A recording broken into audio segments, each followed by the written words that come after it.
Hello, my name is Duncan and welcome to Back Away from the Donkey Bath Books. Any noises you hear behind could be dogs, because the dog's in the garden with me. Somebody installed an air source heat pump. Might be the odd plane flying over. As much as I live in quite a remote place, sometimes it can get noisy. But yes, this is not my normal place for recording a video, but I thought it seemed quite appropriate. My mother was one of 9 children. Sadly, my mother died in 2002, but she was one of 9. I had lots of aunts and uncles left, and sadly this year we've lost 3 of them, and there is only one aunt left who would be the last of that generation. And my auntie Margie, who died a few weeks back, we had her funeral last week, and because I live near on 600 miles away from the nearest members of the family, I had another video viewing of a funeral, and I have done way too many of these, and it's been quite sad. But what I found interesting was that my aunt was a secret writer. Just looking to see what the poem is doing. Yes, my aunt was a secret writer. Among all her shopping lists and everything else, they found poems and little bits of writing about her life that she'd done. So I thought I'd share some of them with you now. So my mother was one of 9, and my aunt was the oldest of the sisters, and she was born in 1931. In 1933, apparently they moved from Southampton in the south of England to Winchester. It's about a 20-mile journey, and they moved on a horse and cart with 5 children at the time, which I find unbelievable. But I said, in my aunt's stuff, they found lots of writings and little bits of poems, and she said, is anybody else a secret writer? And also some recollections of her life. So I'm going to show you some of the poems. So I will put some up generally as we go along.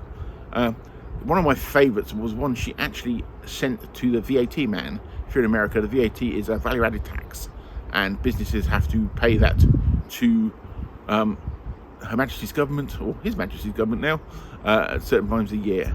And they were actually in problems at the time because they didn't have the cash to pay for it.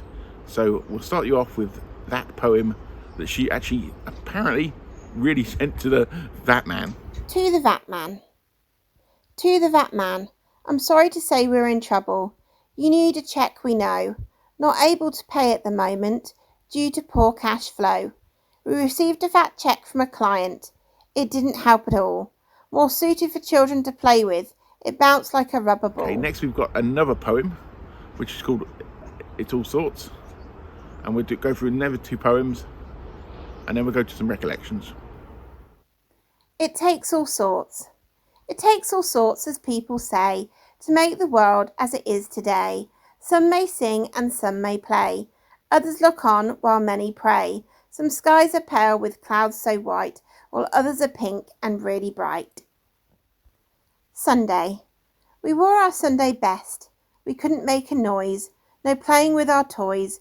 We all went off to Sunday school, and Auntie came to tea, with lots of cakes and jellies. That's how it used to be. She also had quite a few recollections. I said she used to live in Winchester, which is in the south of England, through the war. And one of her recollections was going to get to the rope man. And apparently the rope man was a man who measured her for a skipping rope. So this is what she wrote about that.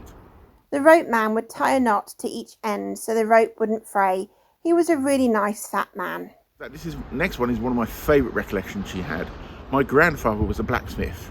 My mum used to always mention this. I never met my grandfather because he died before I was born, but apparently he was a bit of a drinker, bit of a gambler. Apparently Margie, my aunt, was actually sent down to at one point to get his wages before he could get hold of them, so he wouldn't spend it on drink and betting. But this is a memory of hers at his blacksmith shop. In the winter after school, we'd turn the handle of the bellows to make the fire really red. We'd put on more pieces of coal until it roared, and Dad would have to cool it down with water. The dark smithy soon lit up with hammer and sparks flying and the brightness from the fire. There's no smell like that of hooves as the hot shoe is fitted. I was scared it would burn the horse, but it never did. I do love the visual imagery of that, of the forge in the dark with the hammer, and I think that's really, really good. My mother used to always say about him being a blacksmith that she hated circuses. Not because of the animal abuse, which is another good reason to remain them, is the fact that whenever they got them they got free circus tickets because he shoed all the horses, and they were forced to go because it was free. So she absolutely despised circuses for that reason. So I hope you enjoyed those. As I said, she was a secret writer, as are we all secret writers? I think everybody on BookTube is really a writer, whether we're secret or not. Whether we think we're any good, who knows, but I think everybody should write. And to find memories like that within her stuff must have been fantastic for her children, and it's been fantastic for me to discover this stuff that they managed to send me. But yeah, I hope you've enjoyed this, and as I said, as a tribute to my Auntie Margie, who I sorely miss, because she was, after my mother died, I got married in 2006, she was like my mum's representative. She came up here, which is 600 miles in her 80s, to represent my mum at our wedding. And I'll leave you with a picture of my wedding day, and I will speak to you all very, very soon. Bye bye.